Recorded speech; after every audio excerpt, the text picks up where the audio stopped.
What's up, everybody? Welcome to a brand new episode of John and Wendy Explain the World. Hey, well, what do you know? Wendy's gone through a sex change. No, that's not true. She's got a birthday this weekend. She's out of town. And so my brother, industry analyst, writer, and friend, Jeff Sneider, is joining us for the run of the show. I'm going to take the brand down so you don't get confused about who it is. But yeah, Jeff Sneider joining me here to hang out and talk about all kinds of things. Jeff, how are you? How are things? How's it going in your world, my friend? I'm hanging in there, you know. It's been an interesting time. I'm back in Boston. Okay. You know, I'm going to be tweeting. You know, I vowed to stay off Twitter, John, for 2 months. Wow. When did that start? Well, just like at least in the main account, July 2nd. And I said I'd be back on Labor Day. And Labor Day is Monday. It is. So, you know, I'll have to announce at that point that, you know, I was laid off by Collider. Yes. Along with Thad. And, yeah, I'm looking for work. I'm out there, you know, interviewing, talking to people, got irons in the fire. We'll see what the next step is. But it just seemed smarter to regroup back here with the family again on the East Coast rather than, like, you know, move to Los Angeles full time without a gig because I was this close from signing a lease. I was literally like, I had an appointment the next day. Wow. That's life, man, right? I mean, it's sucker punches. It is. You just never know what can happen. And sad to hear about it, of course. And we talked off camera about it over text and on the phone as well. So, you know, and you know, I know the experience. So, listen, I know the experience as well. I've been there. But you know, I can take solace in the fact that it wasn't anything that I did. Right. You know, things just going. It's a pandemic. I feel lucky enough to have had my job this long. But eventually it you know, catches up to you. Yeah, that's true. And that's the game. And like you said, you've been let go from a number of places for a number of reasons, and you've always landed on your feet. So I don't anticipate anything different now. So I'm glad you're back home, though, to hang out with the family and get re-energized and deal with it in that way. And we're going to have some fun today talking about all kinds of stuff going on in the world of entertainment as well. And thanks to all of you all who are joining us live. Really appreciate it madly. Don't forget to hit a like on this video as you're watching the video as well. And if you want to send in a Streamlabs or Super Chat, feel free. I put the address in the description of this video. I'm going to pin it to the chat in just a second, but send in your support or wherever you can through the show as we go along, and we'll answer them. And in fact, we'll lead with one right now from Penguin Alex. If it asks if either of you haven't seen Bad Lips reading Sample of My Pasta video for Idol by BTS, you must do a double feature reaction video. It'd be perfect for the Patreon feed. Would love to see your reactions and thoughts. I have a feeling this is all foreign language to you, Jeff, unless you're a big K-pop person. Oh, okay. No, I thought I heard BTS in there. Yeah. So it's a BTS music video that they want us to react to? Yeah, Sample of My Pasta is what it is for Idol by BTS. Yes. It's a bad lip reading like version. A romantic, like you can have a sample of my pasta, like you can have some of my food, like a romantic thing. Okay. I think that's what it is. I trust Wendy to guide me to these places. She's really good at the K-pop stuff. And of course, happy birthday to her. If you guys find some time this weekend, send her a happy birthday on the Twitter sphere as well. Wendy, I miss Wendy. Happy birthday in advance. Yeah. Absolutely. All right, Jeff. So we're getting a lot of reactions already let's start with Dune. Dune was screened, I think, at Warner Brothers for a number of critics.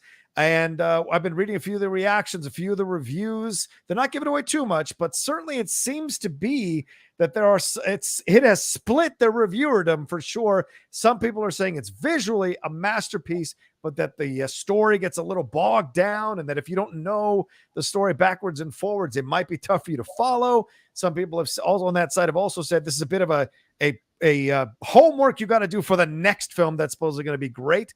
And other people like the LA Times have said this is a fantastic film that they thoroughly enjoyed and loved and look forward to seeing what is next. What do you think about all these reactions coming out for Dune? What's your feelings about what you think we're going to get from Denis Villeneuve in this film? I mean, I feel like I know exactly what this movie is and what it's not, and what it's not, just based on like basically Blade Runner 2049. I think that this is, I don't know, probably more personally interesting material. I was never like a huge Blade Runner guy.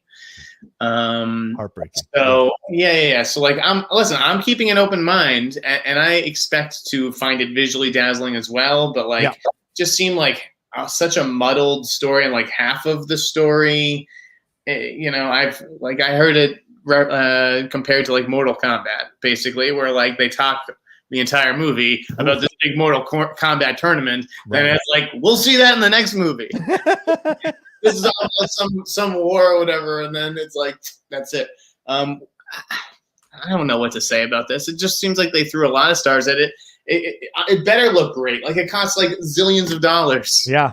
It's and coming off of Blade Runner 2049, which a lot of people were so excited about, and then it came out and it was 2 hours and 45 minutes, and not a lot of people went to see it overall. And then this film, I think, is at 2.5 hours, so it's only 15 minutes less than Blade Runner 2049.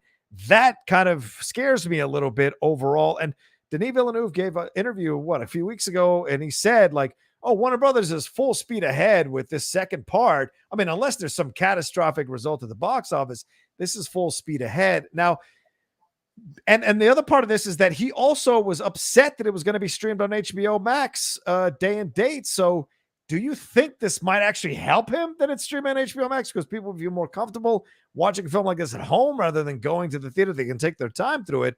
Or do you think this will eventually affect the box office, both some of the middling reviews, but also some of the... It definitely will affect. I mean, that's just, math. Like, that's definitely going to affect the box office for sure. Yeah. There's going to be a lot of people who are like, I want to watch Dune, but do I really want to go out to a theater and pay big money and do all that? Or I could just watch it right here on my TV for free, because they already have the subscription. It's not like Disney Premier Access where that's going to be $30 million per rental, and it's an opening weekend of like $30 million in the theater and on Disney Premier for 60 total. It's not going to have that extra like 30 million. And so, listen, this movie costs so much. It has been held and marketed for so long, okay, that the marketing tag on this is ginormous. Yeah. Okay, like, listen, it's a money loser. It's going to be a money loser almost no matter any way you slice it. Look at it like Blade Runner 2049. Like, you think you're getting another one of those? Like, there's a whole bunch of movies planned for after Blade Runner 2049. Trust me. Yeah. It worries because I liked Blade Runner. I loved actually Blade Runner 20. Watched an hour of it the other night. I just love that film. It's definitely my kind of film. But I've been worried about Dune because this is such a convoluted story, and none of the reviews seem to be telling me that that they lay out the story really easily for you to follow. So that worries me. Look at this. Okay, Sean Fennessy is a guy I respect at The Ringer. Okay. Yeah. Saw Dune. This is his tweet. Saw Dune. I can say with certainty that it's a movie. It's like there's like this ironic, like detached, like thing with criticism these days. Like, oh, it's a movie. Like, no. Like, is it a good movie? Like, if it's not good, tell me it's not good. Like, why do people talk around this? Yeah. Like, they're so afraid to say, I didn't like this movie. This isn't a good movie. Blah, blah, blah, blah, blah. Do you think Warner Brothers gives a shit about getting a fucking Best Sound Oscar nomination for this? Yeah. Is that what people think? I don't think so. Best Picture and Best Director. Yeah. And it's like, is it going to get it or not? That's all I want to know. Yeah. I mean, one of these studios at some point is going to get Denis Villeneuve a Best Director Oscar nomination, just a nomination, because he's never been nominated from, if I'm correct on this, I don't think he's ever been nominated as Best Director. So, like, at some point, that's got to happen because his films are extraordinary for the most part. Okay, but you know what? Then go and make Gravity. Yeah. Okay? Where it's all about the spectacle and it's less about the story, and you can forgive certain like story flaws, but like he's taking on these huge epics, and first of all, I don't think that like that's his strength. Right. Like, this guy's a great filmmaker. I'm not arguing with you about that. Yeah. But when I look at my favorite films of his, they're not the big ones. Right. Sicario, Prisoners. Yeah. Those are ground-based films, relatable films that you can connect to. I mean, Arrival even kind of walks the line between both, right? Because it's a little fantastical in terms of but it's very ground-based in terms of the decision. Yeah. but it's just no, not loving the choices. Would love to see him get back to something a little bit more mean and lean. Yeah. All right. Well, let's move on to Spencer. Spencer is getting some buzz now as well. Of the standing ovation, apparently 5-minute standing ovation. Of course, I thought Spencer was one of your commenters, by the way. I was like, what's Spencer's question? What's Spencer? Okay, no, I get it. Spencer, yes. Spencer, Twin Falls, Idaho. What's your question? But no, I mean, you see that with Stillwater. Stillwater, remember, got a 10-minute standing ovation at Cannes. And he was crying, and it barely made any money at the box office. So just because you get a standing ovation at these film festivals doesn't necessarily mean. I like Stillwater, by the way. You're about to get a classic Jeff Sneider rant. Okay? Go ahead, my man.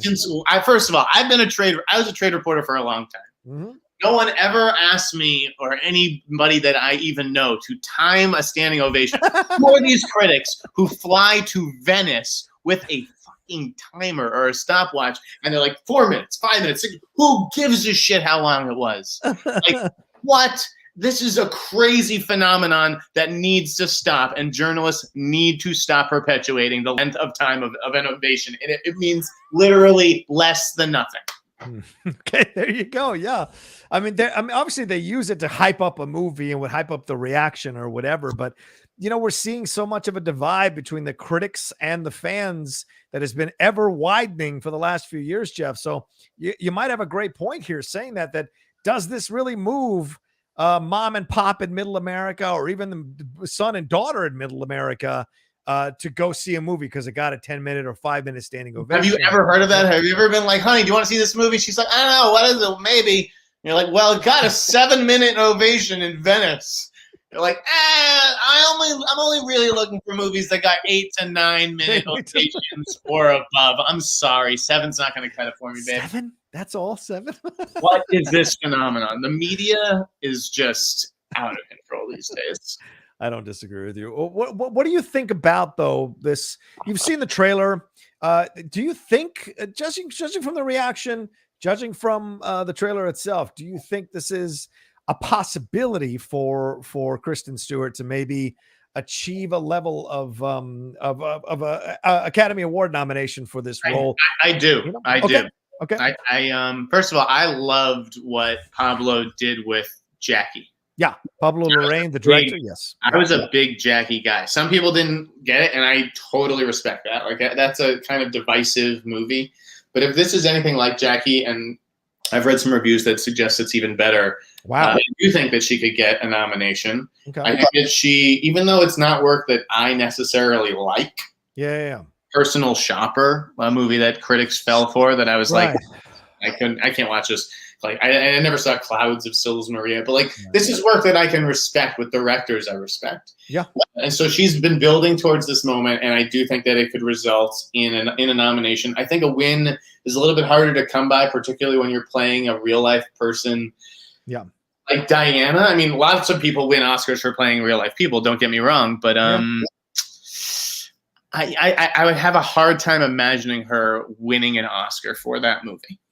Yeah, it's tough. I mean, there's such a backlash towards the royal family after the Meghan Markle situation. Certainly at the time in the 80s and 90s, there was a backlash for how they treated Diana. So there's comparisons here. But I mean, we just saw Emma Corrin absolutely kill it as Diana in The Crown. And I think she won the Emmy or the Golden Globe for the performance.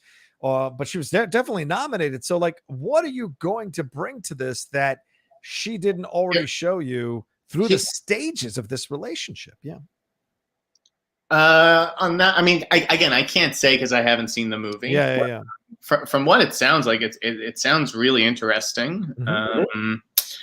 Just from like the story structure of like, that weekend or week in her life or whatever. Right. That has a Johnny Greenwood score, which I didn't realize that he has 2 big scores coming out this season. Yeah. I mean, maybe even 3 if he's doing Paul Thomas Anderson's movie, which I have no idea. I don't know. Mm-hmm. I don't know who's scoring that.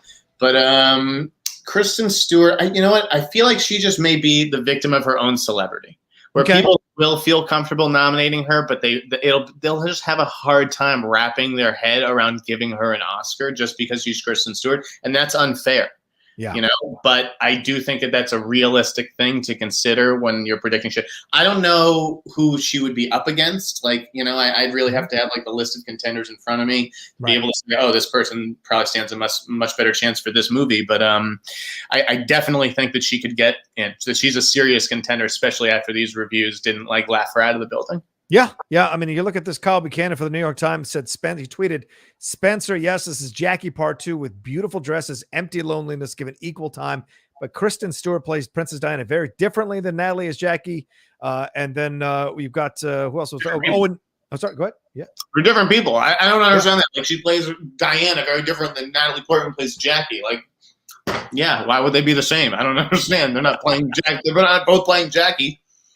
Owen Gleiberman, a critic I do respect, but occasionally go back and forth on with his points of view, said Kristen Stewart transforms in Spencer, Pablo Larraín's masterly Princess Diana movie. Rafael Motomoyer there, he said Spencer is tragic, melancholic, and also sublime, and ultimately joyful tribute, not to a princess, but to a woman whose life was cut short. Kristen Stewart is a force to be reckoned with. Also, an accidentally fantastic Christmas Carol adaptation. And then David Ehrlich said, my only thoughts on Spencer are, for now, are that Kristen Stewart is a genius. So I don't know. I mean, I'm on the fence about this because from the trailer, I just saw Kristen Stewart in a blonde wig. Like the body movement, all the very emo. It doesn't radiate Princess Diana.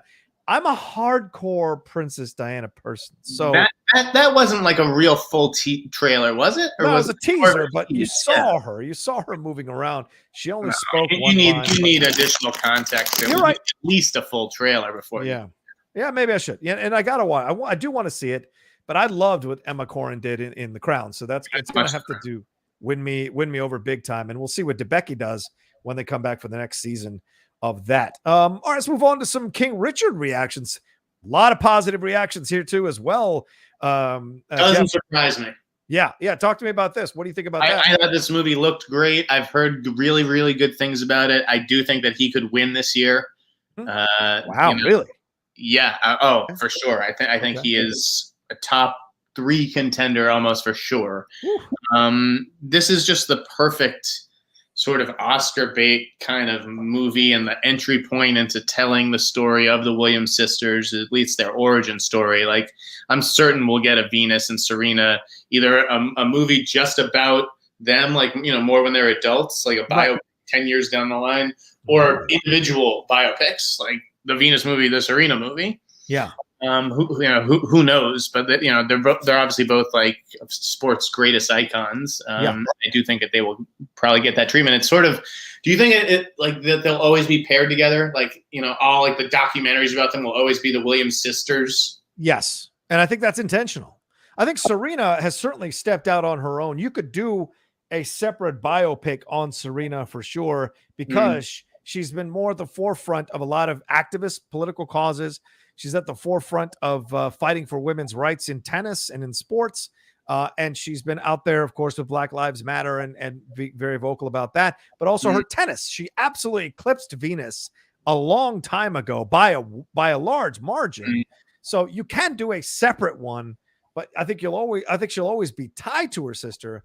But Serena is definitely the front runner in between those two. It's just a fantastic story. I mean, I like Will Smith's physical transformation. Oh, yeah. Right. And I have a lot of faith in that director, even though I don't think I've loved anything he's done yet. I think he's going places, that guy. Okay. Yeah, some of the reactions. Scott Feinberg from THR said, "Don't remember ever choking up during a movie as much as I did during King Richard. Wow, it's the most amazing story told so well. I bald boyed for Venus and got to know Mr. Williams. Wow. See, there you go. Yeah, he knew Richard Williams personally. So Feinberg's reaction.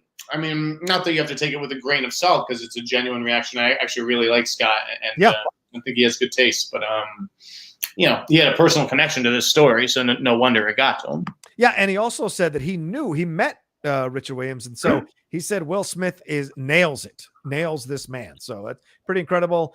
Mance said King Richard, excellent film, a rousing, feel-good crowd pleaser about the rise of tennis superstars Venus and Serena Williams. He said Oscar nominations for Will Smith, for Anjanu Ellis. I always have a tough time saying her name. Sorry about that. Anjanu Ellis. That's it. Yeah. And maybe Best Picture as well. He said he loved it from start to finish as well. And then one more, Mara Reinstein out of Us Weekly. She said, if anything, King Richard serves as a reminder of the Williams sisters' incredible story. The movie happens to be incredible as well. She said, I'm no expert, but nobody here is, as we're not in the Academy, but I'd say only Will Smith is a lock for a nomination, and I'd actually love to see him win. So, who knows? And Robert Daniels also said, yeah. Listen, I think that could win Best Picture. Wow, really? I gotta see this movie. I think that is a potential Best Picture winner, yes. Okay. Robert Daniels, who is a film critic, has written for a number of places there. He said King Richard has big Seabiscuit energy in good, inspirational ways and in ways it doesn't understand. Maybe not so good, but John Bernthal and Anjanu Ellis stole the show for me as overall. So, all right. So some positive reactions. So I like this. I'm excited for it because I like the trailer. They didn't make a big deal about this trailer, and the trailer radiates the fact that they're not shying away from their upbringing and what they had to go through, and the altercations we see in the trailer with like police and what have you, being living in the area of LA that they did. It's a great story. It's an inspirational story. It's a sports are universal, and I think it's a universal story in many ways, and just about a father who wants the best for his daughters and for his kids and pushes them. Yeah, I mean. I think I don't know if I told you this. I wrote something similar in high school. Oh. It was called Trained for Fame, and it was about like a basketball dad who was very, very hard on his son.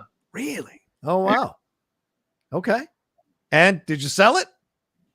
No, it's just like a 10-page short story or something I wrote in high school. Just having fun. Right on. All right.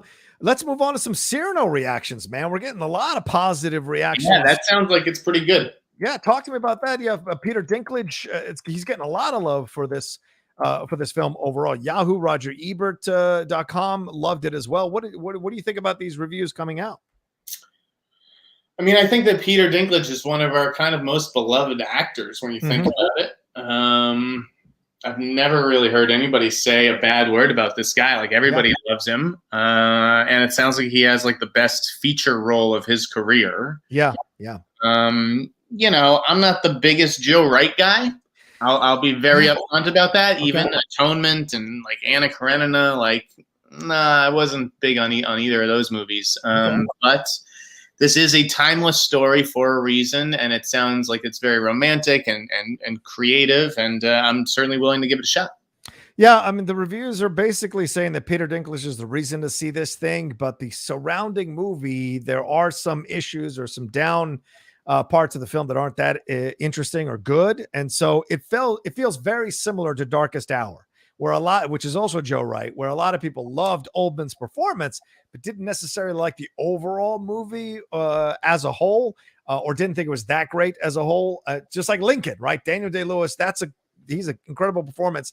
Is the film as good as the performance? I don't think so.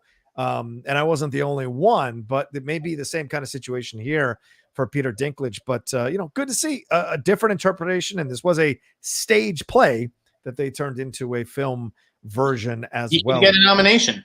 Yeah. You can get a nomination. You can Peter Dinklage and, Will Smith. Him and Will Smith. Yeah, we could go at it. I'm down with that. All right. Anything else from Telluride stuck out at you, man? From you were seeing some of the reactions from people, some of the reviews or anything like that? Any of the films? I mean, I'm really curious to see Red Rocket. I know that much. Okay. This Simon Baker, or no, sorry. Sean Baker starring Simon Rex, which is like blows my mind because I'm of the age, and I imagine maybe you are too, who would remember Simon Rex as the MTV DJ. Like, he was he on The Grind? Was that what he was on? No. Yeah, The Grind. Yes, absolutely. Yes. Like, dude, like that this guy is playing the lead in a Sean Baker movie and like is getting great reviews for it. I'm like mind blown, but I can't wait to see it. Yeah.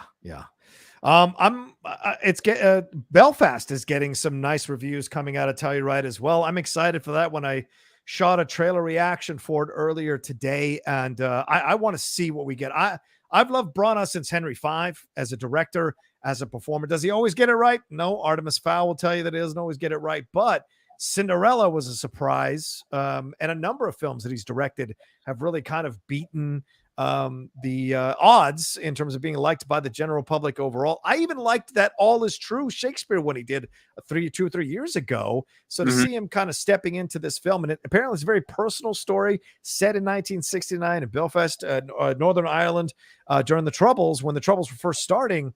I got to watch the trailer. It looks stupendous, and the black and white look of it reminded me very much of Cold War, that foreign film that was nominated for best foreign international feature. What do you think about this, man? What do you think about? Reminded me of a very different black and white movie, or not all that different, but Roma. I mean, this is definitely Kenneth Branagh's Roma, and it's personal. It's about his own childhood and everything. Yeah. And listen, I think it looks good too. I think it looks pretty good, and I kind of like Kenneth Branagh. He has a certain earnestness, about him as a filmmaker that I like, and that might earn him points in this day and age. But I don't see it being a winner. Like, I saw some people saying this is this is the only potential winner that I saw this weekend or whatever, and I'm like, really? Yeah, Jamie Dornan, Catriona Balfe. I'm sure that they're both good. I actually think that they're sort of underrated as performers, but I have a hard time seeing that movie win Best Picture. Yeah, for a number of reasons. Yeah, and I hear you absolutely. But it's nice to get that kind of buzz at least built up for it's coming out. Oh, hey, a nomination would be amazing. They would love that, and there's no shame in that. I'm just saying, is it a potential winner? I think King Richard is. I don't think that it probably is, but again, got to see these movies. Who knows? Fair enough. We got some super chats and Streamlabs that have come through here. Annabelle Roman says, "Nice seeing you gentlemen together again." To you, hello to you both. What's your most anticipated teaser / full trailer to come? Have a good weekend, fellas. Go ahead. I know this. Go ahead. I want to hear you go first, though, John. Me? Most anticipated? Yeah, most anticipated trailer to come. I don't know. I think we've gotten everything that I was waiting for. The Spider-Man one, Eternals. No. Go ahead. Okay. I was waiting for you to answer so I could eat. Oh, because you could eat. All right.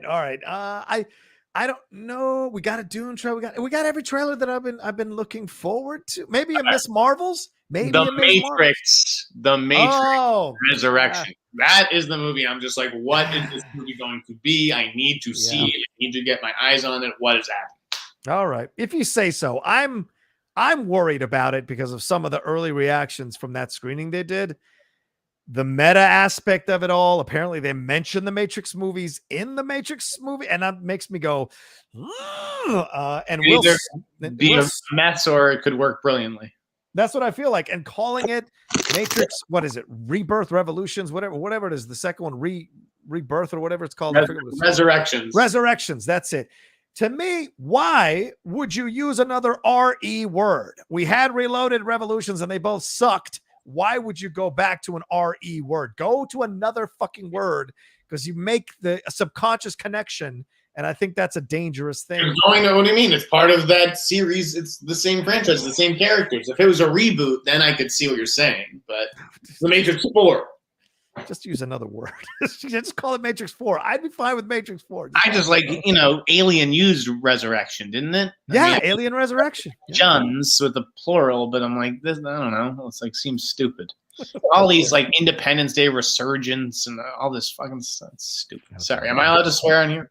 Yes, of course.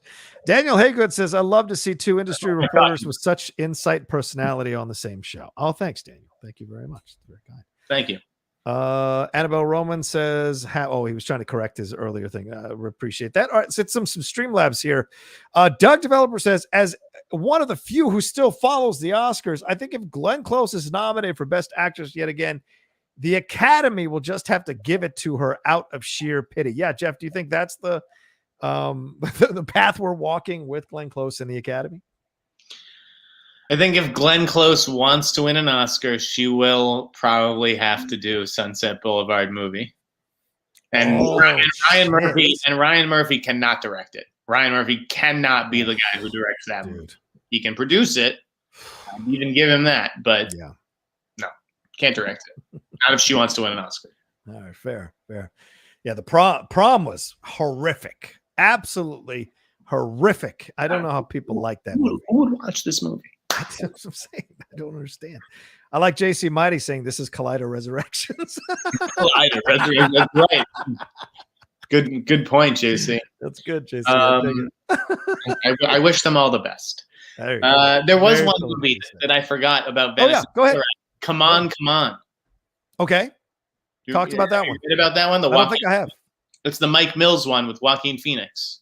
Oh, okay. His first movie after Joker, I think. Oh, all right. It was screened at Telluride? I think one of those festivals. I don't know which one. But it's he's an uncle who's a documentary filmmaker, and he has to take a road trip with his nephew. Oh shit. Okay. Yeah, I don't know. Sounded okay, but it sounded a little small to be a winner. Oh, I see. Okay, I'm looking at it now. It kickstarted Telluride. Yeah, there you go. So there you go. All right. Then there's that Riz Ahmed movie, Encounter. I heard someone talking about potential Best Actor buzz, and I have a hard time buying that. Okay. David Ehrlich gave Come On 3 stars. Okay. Yeah, I mean it's a Mike Mills movie. I'm sure it's good, but is it going to be a real Oscar contender this year? We're talking about movies from Paul Thomas Anderson, Guillermo del Toro. No. It's probably the answer is probably no. Is it in black and white as well? The pictures they're showing are black and white. What am I wrong? Oh, here we go. Am I wrong on this? Oh, come on. Yeah. Is there a trailer? I don't know if the whole thing's in black and white. Belfast, where only half of it's in color and the rest. Because again, he's a documentary filmmaker, so maybe there are parts of it, where he's shooting that are in black and white. I don't see a trailer for it, so I don't know if it's in black. The pictures they're putting is in black and white. So, what do you think this obsession is? Are people wanting to go back to this? I mean, with Roma, with Belfast, everything's black and white. Yeah, I mean, is that in color? Is that movie in color? Yeah, it's a good question. I mean, I don't really have a problem with it, although it just feels to me it just feels gimmicky. It feels like a gimmick these days. Yeah, why are you doing it? There's got to be a reason for it. Belfast I can get because it starts in color. It almost has the Wizard of Oz kind of vibe to it by starting in color, going to go to a black and white or sepia tone. That makes sense because you're telling an imaginary child tale. This is his childhood told in memory and flashback. So that makes sense to me. But something like this, which is modern, I don't understand. So I feel I think that it is in color. I can't imagine Mike Mills was doing a black and white movie, first of all. But I don't know. To me, it depends on the movie. When it's the Coen brothers doing The Man Who Wasn't There, right? Oh, yeah, right. I could see that being in black and white. But could Roma have won Best Picture if it was not black and white? I think its chances would have improved. Yeah, possibly. Because that's a movie that's trying to project almost a certain warmth. Mm-hmm. And it's in black and white. I don't know. Would color have made those images last in our brains a little bit longer or have more meaning? I don't know. It's a good question. I don't think it had a chance either color because of the. I mean, I don't think so because it wasn't that great. But yeah, the subtitles. Oh well, yeah. There you go. All right. Well. All right. Tushka says, Rocha, I know you got new glasses, but this guy does not look like Wendy. He says, I love having Sneider and his takes on the Outlaw Nation. Does this mean we will finally get to see the Sneider swap shop as a reoccurring segment of the show? I should have a 1-minute rant each week. I'd be down with that. I would love that. Maybe we'll see. Absolutely. All right, let's move on to some trailers and keep sending in your Streamlabs super chats, ladies and gentlemen. Show some love for Jeff Sneider this here on the show. Show some love for both of us doing it. Have a little fun here today on this afternoon. Well, we're wrapping up the show at 4:00 PT, so it's not going to go too much longer than that. So just letting you know, 25 minutes to send in your stuff, and I'm sure he'd be willing to answer some Schmodown questions as well. So send them in if you got some questions or comments or thoughts about any of that. All right, we had some trailers that dropped. We mentioned Belfast already, but there was a Wheel of Time trailer that dropped. I'm not familiar with these books in terms of reading them, but when I worked at a bookstore as an assistant manager for about 3 years, those things were flying off the shelves in the 90s and late 80s. So What did you think about the trailer here? What did you think about Rosamund Pike getting a chance to be kind of front and center in this franchise? What'd you think? I thought it looked embarrassing. Wow, really? I thought it looked awful. Wow, this is from Amazon Prime. Listen, okay. I mean, they're doing the Lord of the Rings thing, so I'm imagining 0% chance I watched that movie. It's nothing or TV show. Sorry, it's nothing personal, but like it looks like diet Game of Thrones, which I also didn't watch. So it's like if I'm not watching Game of Thrones, bro, I am definitely not watching the Wheel of Time. Get the hell out of here. Come on, bro. Come on, bro. I had to force myself to watch like the Lord of the Rings movies. I mean, I didn't bother with the Hobbit movies after I think I saw maybe the first Hobbit. Those are better anyway, in my opinion. Like, I'm not watching Harry Potter over here. Like, come on. What is this? What is this stuff? Well, this is how you do it. Like, I appreciate Villeneuve wanting to make 2.5 hour movies or whatever, 5-hour epic of the Frank Herbert book. But a mini series is the better way to go. And if you're going to tell this is a 14-book series, ladies and gentlemen. I'm sure it is. If you're going to do a 14-book series, you don't do one movie. We just did Master and Commander. We dropped it this morning for the Cinephiles. And that's basically an amalgamation of a number of books into one movie. Although the movie works, there are so many elements of it that are not in the movie that need to be in the movie to really get the depth and complexity of these characters. So I don't know. A series here makes more sense. If you're asking me if it could be a big hit for Amazon, yes, I don't even know what that means. Like in terms of numbers, which are already super slippery, right? Particularly out of Amazon, but it's just like, to me, I can only talk from my own point of view, and my own point of view is that looked terrible. The effects looked ridiculous. Rosamund Pike, God bless her, I love her. I love her too. What is she doing in this? Because there's no one else. It's like if there were other people, I was like, oh, okay, I get it. But like, it's just her, and like, who else is in the show? Yeah, I don't really know too many people that are in the show as well. Yeah. But you look at Rosamund Pike's career, it's really interesting, right? Because I mean, she was kind of like doing her thing and kind of playing some projects that weren't getting that much attention. Even those Clash of Titans movies, they weren't that good. You know what I'm saying? But then Gone Girl comes out and you think she's going to launch into the stratosphere from there, but she hasn't really done much that comes close. This could be on the cover of magazines. Like Amazon has a good PR machine and everything. Like this could be a big role for her. Like I'm not, a Private War or some of the other, the Netflix movie she was just in, like that didn't get a ton of promotion. Right. I don't think of her as like a big box office star or anything. She's a very good actress. To me, she's like a better Kristen Scott Thomas for this generation. She kind of flies under that radar, but when she's a lead, she really delivers. Yeah, she's like a United Kingdom. I think David Oyelowo, that was the one with her, and I really enjoyed that one. I thought she was good in Hostels with the role that she was given, especially near the end. That scene she has at the end of the movie, I did like her in A Private War as well. And what was the raid on Entebbe or whatever it was? That one I thought she was good in that one. 7 Days in Entebbe. Lord of the Rings. Okay, I knew who Frodo Baggins was. That's a character who's in pop culture. I had heard of Gandalf before. Right. I have no idea who the character. Forget who's in this show. Okay, because I get that you don't even need a big cast. Like who were a lot of the people on Game of Thrones beforehand. Right. But who are these characters? Yeah, it's interesting. I have no idea who anybody is. I haven't heard of any of them. And again, when it comes to television, I'm like, would my dad watch this? Wow. And there's not a chance he would watch that show. Your chance would not. It's going to be like, what's that the HBO series with Lin-Manuel Miranda that nobody watches? Oh, yeah. Yep, that's a good point. The Compass, the Golden Compass. Oh, yeah, the one with Daphne King. This is like a big, expensive show. Like, who is talking about this show? I can barely name it. It's Dark Materials, right? I think that's what it's called. His Dark Materials. That's right. That's the name of the show. The Golden Compass, His Dark Materials, Philip Pullman. The point is, what? I'm an industry reporter. I can barely name this show. Fair enough. And they spend a lot on it. All right. So Fred Tastic chimes in and says, great to see you two on the tube. I just watched Shang-Chi and holy cow, it was beautiful. I didn't see any trailers that stood out, but have you seen any trailers that make you cringe at its release? Have a great day. So have you seen any trailers that makes you cringe at its release? All right. Have you recently any trailers you're like, oh man, this does not look good?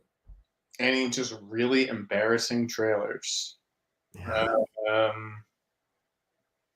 I mean, I've seen really embarrassing movies, but like, I mean, it's tough to judge a movie by its trailer. I mean, I don't know. Yeah, there are some bad ones. That's Karen looks, wild. Oh yeah, That movie, and I think that just came out with Taryn Manning, where she's playing a Karen named Karen. Yeah, that's on Netflix, I think. Right? I think is it? Wow. I think. What did you think of Shang-Chi? Did you get a chance to watch it yet or no? Yeah. I thought it was okay. I thought it was really good for the first 45 minutes. Like I was super into it. I thought those two early, action sequences were fantastic. Right. And then it basically as soon as the pig chicken comes in, right? Then I knew this movie is heading downhill fast. And by the third act, No spoilers, but it was a mess. Third act was another Marvel, silly, ridiculous third act with, glowing lights. And it was just like, you guys don't know what you're doing on just a basic storytelling level. All right, well, let me ask you about another trailer that dropped here, Moonfall. Wait, Tony Leung was good. Tony Leung was great, right? Yeah. He was good. I really like Awkwafina. Here's the big issue, and I know you'll love to talk about it, okay? Okay. Here was, it's a spoiler, damn. Is it? All right, we'll have to talk about it off camera then. Or we can do a separate spoiler review sometime this week. Yeah, I won't say anything. Okay. All right. Don't say anything. Yeah, I liked it too. But I hear you about and I said that in my non-spoiler review that like when it gets into a certain section of the movie, it threatens to knock the movie off its rails, but it does right itself in time to lead to that fantastic battle at the end, which I thought was great. But I hear you. Trust me, I hear you.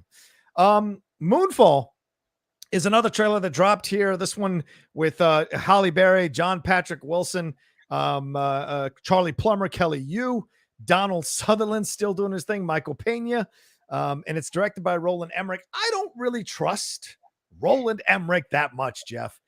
Did this trailer impress you in any way, shape, or form? Plus, the combo of Roland Emmerich and Lionsgate. What did you think about this? It did seem a little quick for such a trailer too. Like,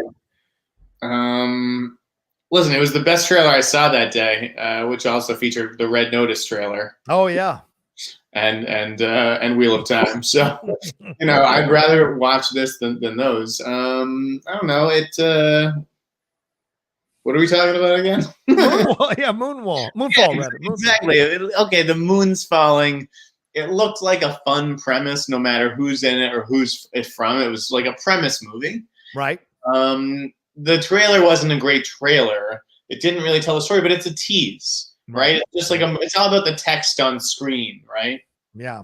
It's one of those trailers. So, listen, I'm looking forward to it. It's a ridiculous that Oscar winner Halle Berry's in this thing a little bit, but Lionsgate wanted to get back in business with her after John Wick. All right. True. She was so good in that. That's right. But I always wonder, like, where's your career if you're leading a Roland Emmerich movie, right? That's the way I look at things. Like, where's your career nowadays, right? Back then, that's different. Will Smith, what have you. But nowadays, I don't know necessarily. What's incredible is right place. How studios keep taking a chance on him and giving him these big, expensive movies. I mean, I don't know how Midway did. Oh. I can't imagine it did very well. Independence Day 4-2, ID 4-2, I literally walked out of. Like, goodbye.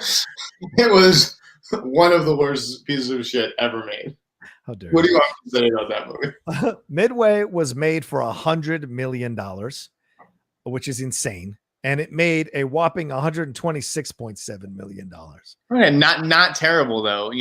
For that, I mean, yeah. Marketing was probably minimal. Listen, it probably lost a little bit of money or barely broke even or whatever. But like, yeah, the point is that he keeps getting these budgets to make these big screen epics, and it's not necessarily working out. So yeah, I'm going in skeptical, but at the same time, like, how do you fuck up that premise of like the moon is going to fall on the earth? Great.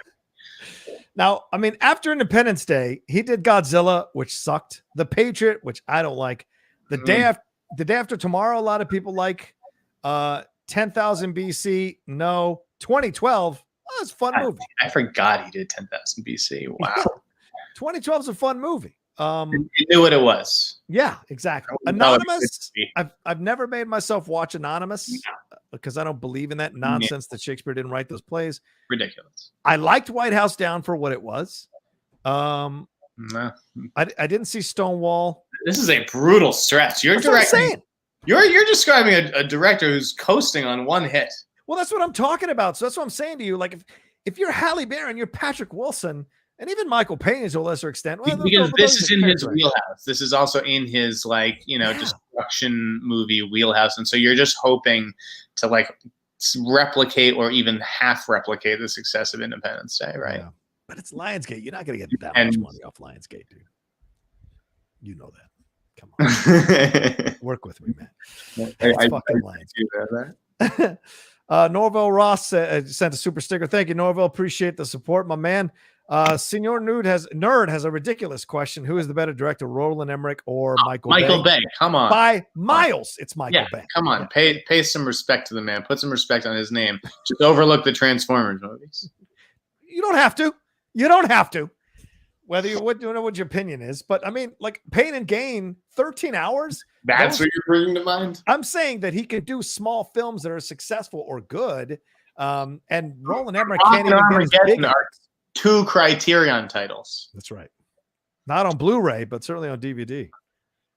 Not on Blu-ray though. I keep waiting for them to issue them on Blu-ray, and they won't for some reason overall. So, all right, well, let's get into this controversy that was going on with this FX show Impeachment that came out, I think, this past Tuesday for people to watch. Beanie Feldstein as Monica Lewinsky, Clive Owen of all people as Bill Clinton, Edie Falco as Hillary Clinton, and Sarah Paulson in a fat suit, which she has not stopped apologizing for on this press tour. Sorry for Linda Tripp. I love how people are like, this should have been a big fat actress. Like, who wants to be up for that? It's such a weird line to walk, because you're like, well, right.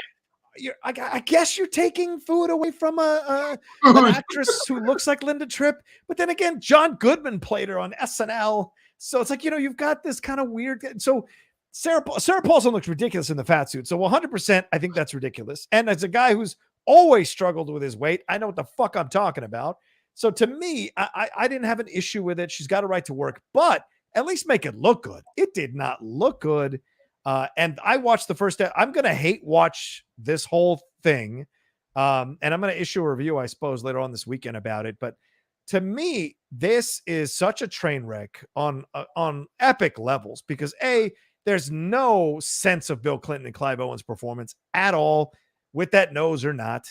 Beanie Feldstein doesn't radiate any kind of sexuality that Monica Lewinsky must have radiated for the president to be turned on by her. Hillary Clinton has softer edges than Edie Falco, so I don't think that's correct. So to me, all around, I just don't know if I just didn't like it. And I didn't think it was, I think it's a terrible movie about this particular story. What did you think, Jeff? Are you going to finish watching it when the episodes are available? Oh, yeah. Oh, I'm going to. I said I'm going to hate watching it. Okay. Yeah, absolutely.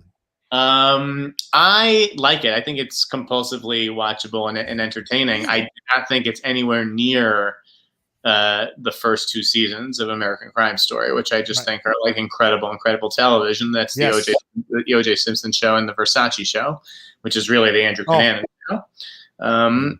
Yeah, so like those are 2 like masterworks of television in the last couple decades, I think, and this is nowhere near that. But like, it's hard not to I don't know, be entertained by, like, it's a really good cast. I really like Billy Eichner and his take on Matt Drudge. Like, okay, I like do like him. I do like that. Eichner does a nice job. I think Beanie Feldstein was pretty good, especially like, you know, in later episodes. And episode 6 was one that was a consistent thing in the reviews, and I agree. Like episode 6 was the best one by far.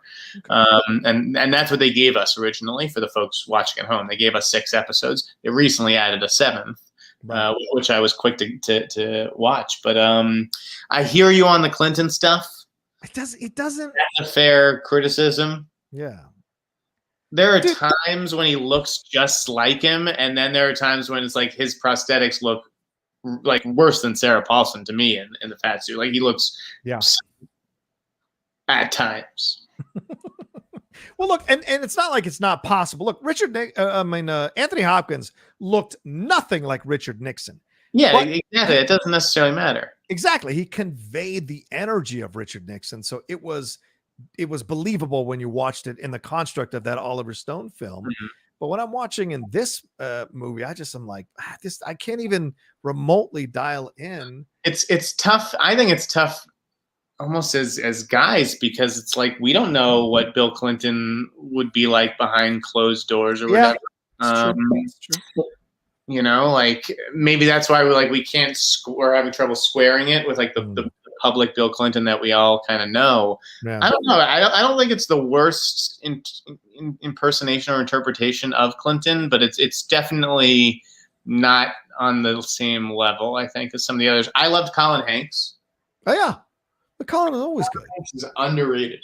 Yeah, people don't give enough. They pay attention to his crazy other brother than they do Colin. And Colin gets a lot of like shit for being Tom Hanks' son. I think sometimes that puts him at a disadvantage.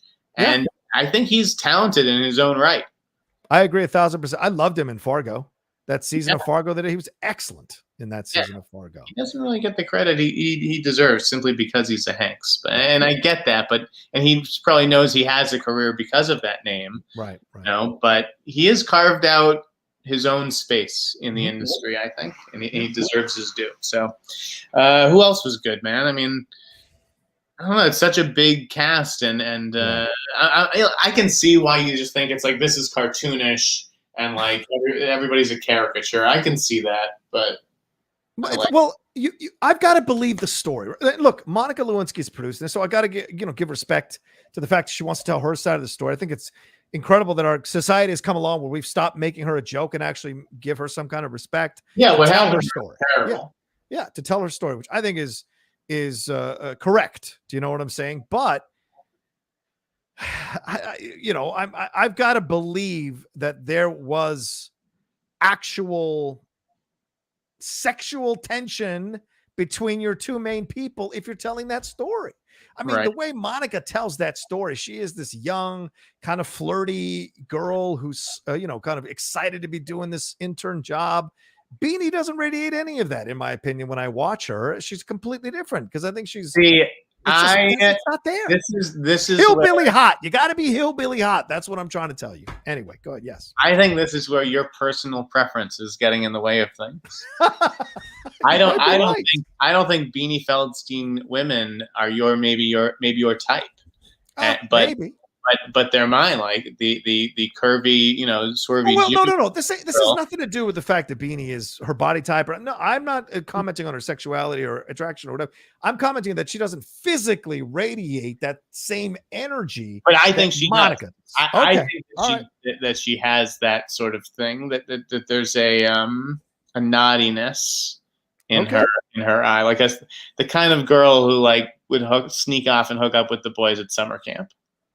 All right, maybe desperately seeking that approval because she was always overweight or whatever. But like, I like what Beanie is bringing to it. I think that she is also a good actress who's going to be around for a long time. Oh, I think she's a damn good actress. Yeah, I'm not commenting on her overall talent at all. Yeah, I'm not trying to give you can be miscast. You can be, but we're on two different sides of this. So listen, I think some people will be turned on by her, and some people will be like, "What did Bill Clinton ever see in her?"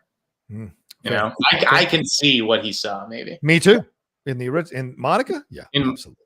Even in Beanie's interpretation, but fair enough. All right, well, let's move on to the last section here before we wrap up.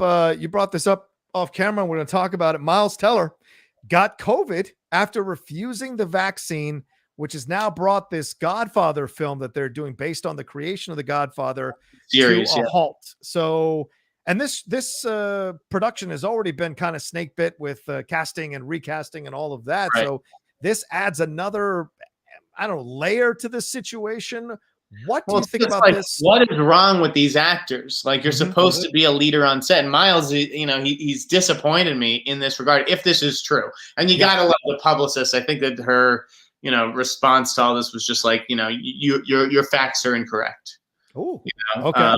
Like a check your facts kind of response. But like, they always say that, but they can never say what the fact that is wrong. Like, your facts are wrong. It could be one fact that's wrong, but they imply that everything's wrong. And it's just like, maybe the smallest, teeniest, tiniest, most insignificant thing is wrong in the story. It has nothing to do with what you're even reporting. And that's what they say. Your facts are wrong. Like, engage with the reporter a little bit, because it's hard for me to drum up sympathy for Miles Teller. My sympathy is with everybody on that cast and crew who's exposed to him. Yeah. They risk their lives to make a fucking Paramount Plus series that, like, nobody's even going to fucking watch. Like, I really want to see it. Maybe I'll even subscribe to Paramount Plus for it. But, like, let's be serious. Like, who the fuck has Paramount Plus?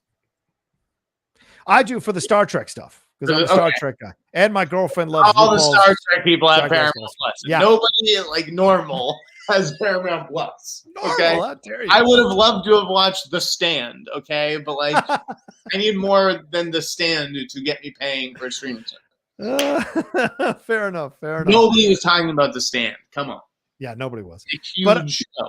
Yeah, you're right. But I mean, look at this situation here. He's a producer on the film, man. So there's a certain level of responsibility here. You're right. The publicist, his publicist. It's a series. Yeah, series. Sorry.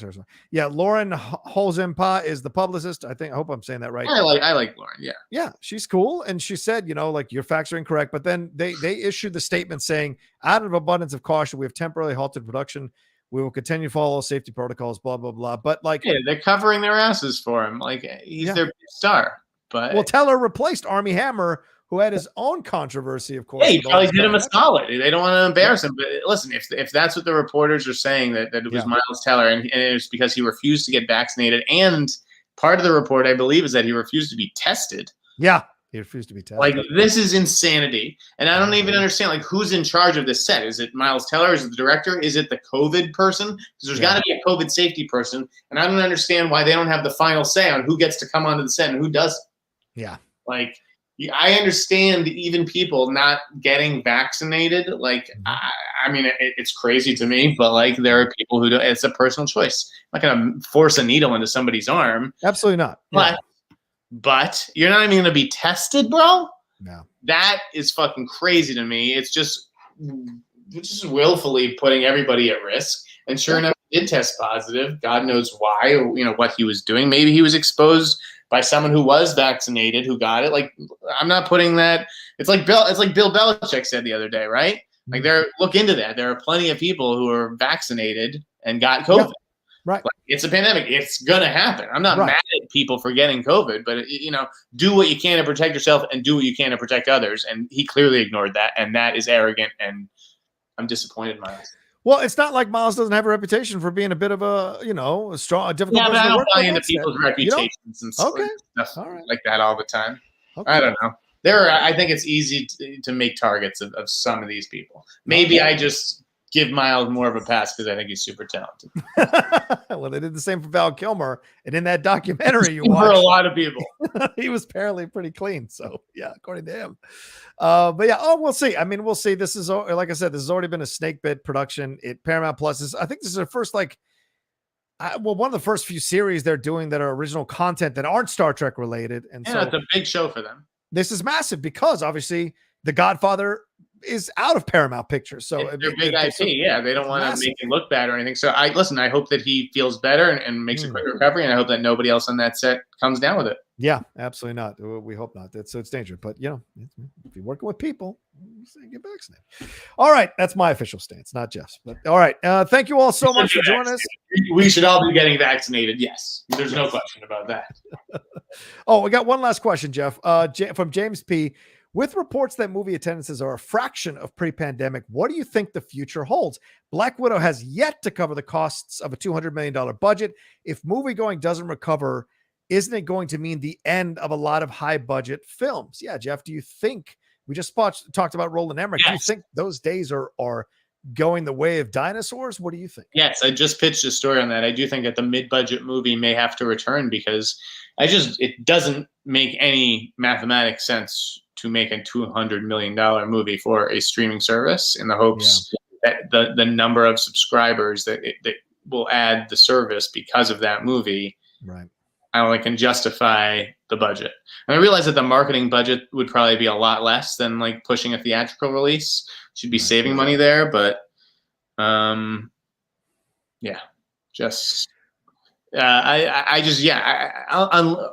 sorry, I got distracted by some of the texts and calls I'm getting, but okay. No. I had a point here. The point is that if you want to really invest in building your streaming service, then it's worth it. Because if you're willing to just throw money at the problem, right, like Apple TV has, at a certain point, that won't be sustainable. Yeah. Right. You can't keep doing that unless you're prepared to like really take huge losses. And so the budgets will have to come down. Did you see like in that story about Jungle Cruise 2? Yeah. About you know what? It wasn't in the story about Jungle Cruise 2. It was in Matt Bellany's email, which I would recommend all of your listeners subscribe to. Okay. It's like called Puck. But track down Matt Bellany on Twitter, and he had a thing in his most recent issue about Jungle Cruise 2 and how Dwayne Johnson and Emily Blunt, even though they okayed that announcement, right, that they're moving forward with a sequel, they don't have deals. Yeah. The same as Emma Stone didn't have a deal for Cruella 2.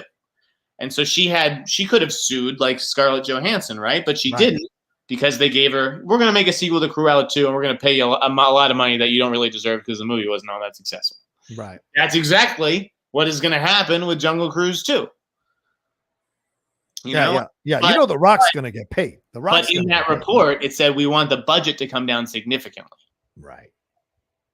So what is that? And that's the key to that. It's like we're happy to give you more money to make up for the money that we didn't give you on the first one, but we're this whole movie, this whole enterprise is going to cost a lot less, period. Right. Because the movie was not a hit.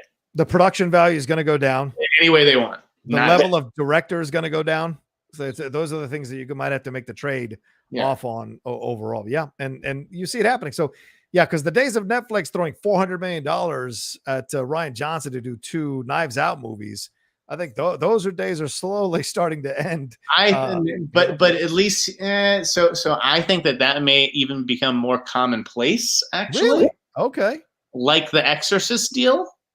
I think what's going to go away is those mega deals for Ryan Murphy and Shonda Rhimes. Why are we spending $400 million on Ryan Murphy? And what do we get for it? Ratched and like The Prom? Like, that's fucking crazy. So let's at least spend that much money on shit that we know is going to be a hit and not people that we hope will deliver some hits. Yeah. Yep. That's a fair point. All right. There we go. That's a good answer to the question there from James P. Thank you very much for sending in. Thanks to everybody sending in Streamlabs Super Chats today. We really appreciate it madly. Jeff, thanks for taking the time, brother. Appreciate it. You're awesome. Where can people find everything going on and pitch? Thank you for having me. In Snyder Plus for now, and I'll be back at the In Snyder on Monday, although I'll still probably be tweeting heavily from behind the paywall at In Snyder Plus. There you go. Go get information from In Snyder Plus. Ladies and gentlemen, it is worth it. You can follow me at The Rocha Says on Twitter and on Instagram. Make sure you subscribe to the channel down below. Hit that bell button so you see when we're dropping all the new content on here on the channel. Geek Buddies spoiler review of episode 4 of What If dropped today, so go and watch it. Have a good time watching that. And my non-spoiler review of Shang-Chi is out there as well if you want to watch that one. I dropped it last week, but if you want to watch it, feel free. We'll hit the spoiler one later on. And that's it. Yeah, share the video on your social media, hit like, and leave a comment. That's it. All right, take care of yourselves. Watch Coda. What's that? Watch what? Watch Coda. Watch Coda. Yeah, Coda's fantastic on Apple TV. Absolutely. And we'll talk to you next week. Wendy's back to hang out with us for John and Wendy Explain the World. Y'all be well. Peace.